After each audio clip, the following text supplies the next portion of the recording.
আসসালামু আলাইকুম। আমি প্রফেসর ডক্টর দিলরুবা আক্তার। আমি পপুলার ডায়াগনস্টিক সেন্টার যাত্রাবাড়ি শাখায় আমি নিয়মিত চেম্বার করি। তো আমি আজকে আপনাদের সাথে যে বিষয়টি নিয়ে একটু কথা বলবো সেটি হলো বন্ধ্যাত্ব। তো আপনারা জানেন এই বন্ধ্যাত্ব সমস্যাটা নিয়ে আসলে ইদানিং আমরা দেখতে পাচ্ছি যে অনেকেই এই সমস্যাটা নিয়ে আমাদের চেম্বারে আসছেন। তো আসলে বন্ধ্যাত্ব বলতে আমরা প্রথমে জানতে চাই যে বন্ধ্যাত্বটা কি।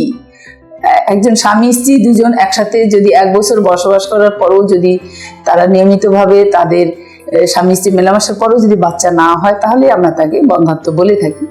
তো এই বন্ধ্যাত্বটা এখন প্রথমেই যখন আসে কেউ তখন মনে করে যে এই বন্ধ্যাত্ব সমস্যাটা আসলে কেন হয়। তো বন্ধ্যাত্ব সমস্যাটা আমরা মনে করি যে এখানে স্বামী স্ত্রী দুজনেই সমান কন্ট্রিবিউশন রয়েছে। তার মধ্যে 50% ক্ষেত্রে দেখা যায় যে পুরুষের সমস্যা, 50% ক্ষেত্রে দেখা যায় যে তার মহিলার সমস্যা, এবং কিছু আননোন কারণও থাকে 10 ভাগ ক্ষেত্রে। তো এই বন্ধ্যাত্ব সমস্যা যখন 1 বছরের মধ্যে বাচ্চা হয় না তখন তার ফ্যামিলি চাপ থাকে, তখন তার মনে অনেক প্রেশার দেওয়া হয় ফ্যামিলিগতভাবে, তার পারিবারিকভাবে, সামাজিকভাবে। বিশেষ করে দায়ী করা হয় যে মহিলার জন্যই বাচ্চাটা হচ্ছে না। তো প্রথমে যখন একজন কাপল আসে তাদের যদি আগে কোনো বাচ্চা না থাকে তাহলে আমরা বয়স অনুযায়ী তাদের বয়স কত সেটাকে প্রথমে দেখি। যদি বয়স দেখি কম বলতে যেমন 30-এর নিচে, তাহলে আমরা তাকে হয়তো 2-3 মাস আমরা ফলিক অ্যাসিড সাপ্লিমেন্টেশন দিয়ে তখন তাকে আমরা অপেক্ষা করতে বলি এবং স্বামী স্ত্রী নিয়মিত সহবাস করতে বলি এবং তাদের সহবাসের হিস্ট্রিটাও নিয়ে থাকি যে সঠিকভাবে তারা থাকে কিনা সেই ব্যাপারটা পরামর্শ দিয়ে থাকি। এবং তাদেরকে দেখা গেল যে 3 মাস এরকম যদি বাচ্চা না আসে, গর্ভধারণ না করে, তখন আমরা তাকে কিছু বেসিক পরীক্ষা নিরীক্ষা দিয়ে থাকি।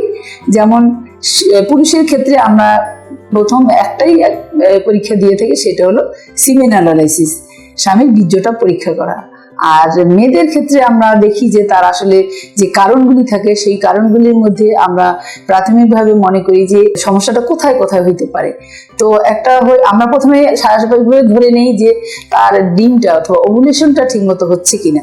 তো ওভুলেশন হচ্ছে কিনা এটা দেখার জন্য আমরা তাকে প্রাথমিকভাবে বলি যে আপনাকে মাসিকটা নিয়মিত হয় কিনা। যদি মাসিক নিয়মিত হয় তাহলে আমরা ধরে নিই যে তার হয়তো ডিমটা ঠিকমতো আসছে অথবা ওভুলেশন হচ্ছে। এছাড়াও আমাদের আরো অনেক কিছু টেস্ট আছে, সেগুলি আমরা করে থাকি। বিশেষ করে আমরা আরেকটা করে থাকি, সেটা হলো 12তম দিনে আমরা ট্রান্সভ্যাজিনাল সোনোগ্রাফি নামে একটা টেস্ট আছে, আল্ট্রাসোনোগ্রাফি। সেই টেস্টটা করে দেখি যে তার ডিম্বাণুর সাইজটা কতটুকু হয়েছে। সেটা যদি পর্যাপ্ত সাইজ হয় 18 থেকে 22 মিনিট, তাহলে আমরা ধরে নিই তার ডিমটা ফুটছে। এবং সেইটা আমরা যদি এটা রেগুলার হয় তখন আমরা ধরে তারপরেও বাচ্চা হচ্ছে কিনা, একসাথে থাকার পরেও হচ্ছে কিনা, তখন আমরা নেক্সট স্টেপে চলে যাই। নেক্সট স্টেপ বলতে যে যেমন সমস্যাগুলির মধ্যে একটা হলো ওভুলেশন ফ্যাক্টর থাকে, আরেকটা হলো তার জলের ভিতরে কোনো সমস্যা আছে কিনা, যেমন জলের ভিতরে টিউমার থাকতে পারে অথবা জলের ভিতরে অন্য আরো সমস্যা আছে, অ্যাডিনোমায়োসিস বলে। এছাড়াও যে সমস্যাটি হয় সেটি হচ্ছে 2 সাইডে 2টা টিউব থাকে।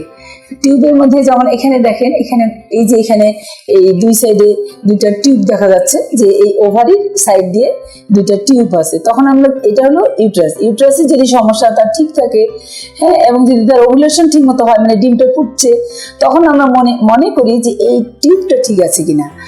তো সেটা দেখা গেল যে তার 6 মাস হয়তো 1 বছর পার হয়ে গেল ট্রিটমেন্টে, তখনও হচ্ছে না, তখন আমরা টিউব টেস্ট করার জন্য বলি।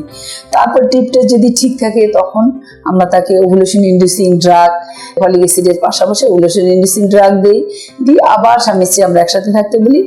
এরপরেও যদি তার কনসিভ না করে তখন আমরা তাকে মনে করি যে যদি হাজবেন্ডের সিমেন প্যারামিটার ভালো থাকে তাহলে আমরা মনে করি যে আরেকটি সমস্যা আছে, সেটা হচ্ছে জলের মুখ দিয়ে তার এই স্বামীর বীর্যটা ঠিকমতো যায় কিনা।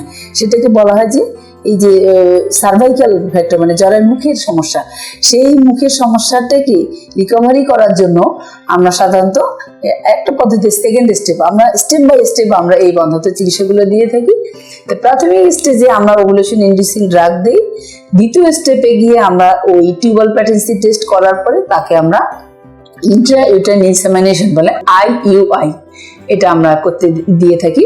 সেটা হচ্ছে স্বামীর বীর্যটাকে আমরা মেডিসিন দিয়ে তৈরি করে জাস্ট ন্যাচারাল, এটা কি ন্যাচারালের মতো, সেটা আমরা জরায়ুর মুখ দিয়ে আমরা দিয়ে দিই এবং এটাতে তার গর্ভধারণের সম্ভাবনা অনেক বেশি বেড়ে যায় এবং এটা সাকসেস রেট ভালো এবং এটা খুব ন্যাচারাল প্রসেস, খুব অল্প দামে স্বল্প সময়ের মধ্যে এটা করা যায়।